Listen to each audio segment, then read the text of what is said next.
Hey everyone, it's Ben Hardy here, and in today's video, we're reviewing the Lexus TX. Before we get into this video though, as always, if you can save time and money the next time you purchase a car, link to my car buying guide in the description down below. Let's get into it.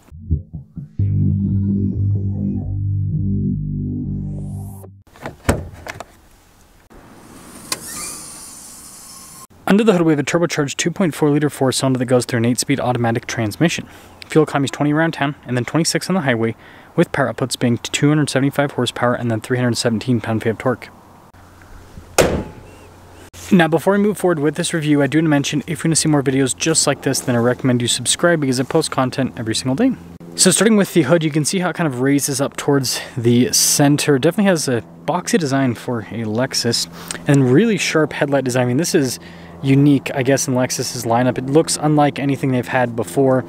And then same thing with this grille. I mean, it's, you know, kind of with Lexus normal styling, but notice how most of it's painted to match the rest of the bodywork. It's very interesting. But putting it all together, I guess one thing we could say about the front end style is it's unique. Now around the side here, our tire wheel setup is 255, 55, 20 in the front and over in the rear.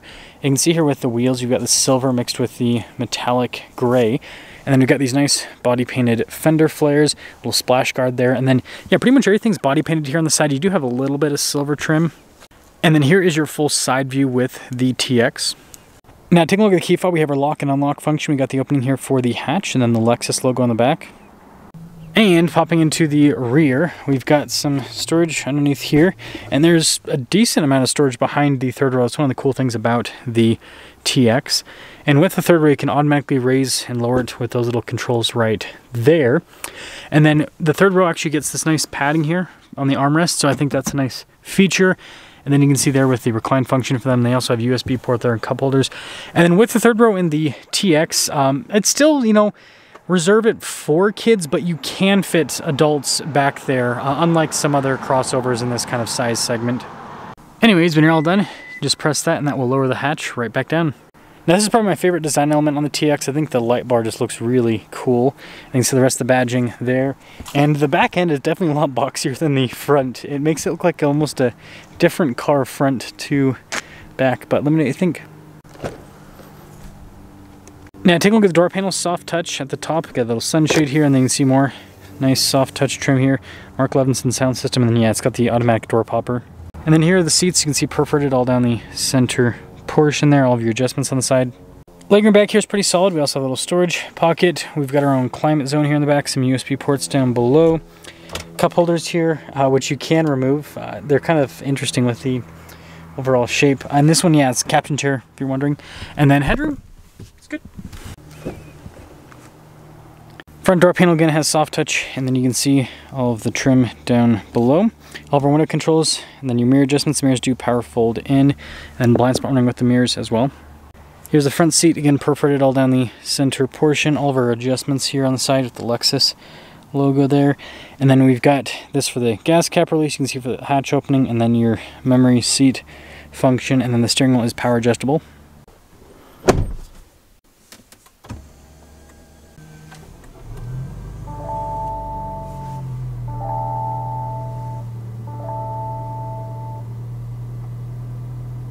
Now take a look at the steering wheel. You can see soft touch all around. We've got paddle shifters here in the back for the 8-speed. We've got practical controls here on the front for like the adaptive cruise control and everything. And a lot of stuff is controlled via the heads-up display, like it pops up on the heads-up display. There is a learning curve to it. I did get used to it, but I will say I still kind of am on the fence on whether or not I like the heads-up display control situation. Anyways, you can see we've got regular stocks here in the back too. Got this digital gauge cluster here in the center, if the camera will focus on it. There you go. You guys can see the fuel economy I've been averaging so far. And yeah, overall, I think they did a good job with the design. And then we do have some drive modes we can go through. I've just been driving it in normal, but you can put it in sport and eco as well. We do have a 360 camera system, trajectory lines turned with the steering wheel. Really good resolution with the camera system. So I think they did a good job with that. And then as for the rest of the infotainment system, it's just Lexus's newer unit. Responds quickly, it's easy to use, and it does have a lot of controls built into it. So you can see like the climate controls and everything. They're not physical because everything's on the screen, but you always have access to them, so that's nice. Soft touch trim here on the dash. You can see the heads-up display there, but yeah, got really nice trim all throughout. And then with the glove box, Yeah, pretty good storage. We've got some USBs here, and then you can see with the parking assist, and then this for the camera. Wireless phone charging pad, and then you've got some storage underneath as well. And then you got the cup holders. It's so funny with these, so you can pull them out. Just a very interesting doodad. Got our shifter here for the 8-speed. You got your auto hold here with the parking brake, and then your auto stop start, hill descent control, stability control, and then that's for your kind of like off-road mode. Then more soft touch trim here on the side. And the center console is kind of interesting, very squishy, the trim, but yeah, good storage space. And then we've got the camera rear view mirror, and then we do have a panoramic center. So this is a pre-production car, so I don't have an official window sticker, but if the camera will focus, you can see 2024 TX. 67K is the estimated MSRP with this, the premium, all that. Anyways, let's see how it drives.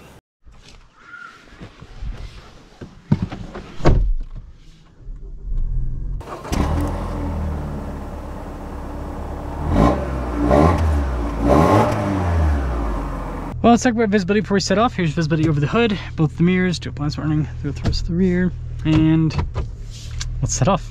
So, setting off in the Lexus TX 350, the regular TX, right? It's a really nice car.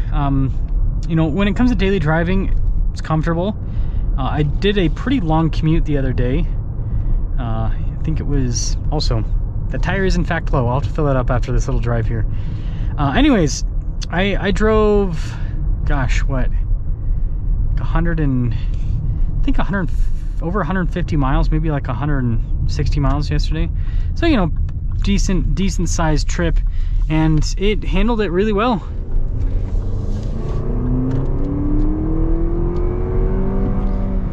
Pretty good power out of this. I will say, I don't understand why Lexus even did a 4-cylinder on the TX though, because I mean, this engine's fine in the RX and it's fine in the NX, but the TX just being that much bigger, I think that what they should have done is the 500H should have been the standard powertrain, so the turbo 2-liter 4-cylinder with the hybrid, and then they should have had the sporty version be the turbo V6 that's in the GX and in the LX.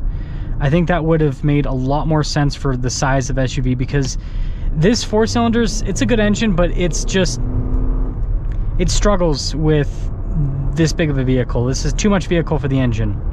They've reached the limit. Again, outside of having a hybrid, which the hybrid obviously adds a little bit of weight, but it adds enough power that it works. It just works. Now, other stuff, you know, seat comfort's good, ride quality's good. Like, it's just a comfortable vehicle. It drives well. It doesn't really do anything too crazy other than that. I think that what Lexus is going for with the TX was just frankly to offer a practical 3-row SUV and to not do anything too crazy with it, because that's ultimately what this just is it's a practical 3-row SUV, and it really does not do anything. It just doesn't push the envelope too much, which is fine. Right, that's something that a lot of people want. It's what a lot of people look for. So to sum things up with the TX, I think it's a nice car. Styling, slightly questionable with certain elements. I'm still kind of on the fence about certain parts of it, but it's overall it's pretty nice. And then the interior is nice. I do wish that Lexus didn't do this with their infotainment system. I wish they would just done the big screen and then separate physical climate controls. I think that just would make more sense. And yeah, like I said, the 4-cylinder just struggles a little bit in this, but you know, you do have the 500H as an option, so I think that'd probably be the one to go for just because of that. But let me know what you guys think about the Lexus TX.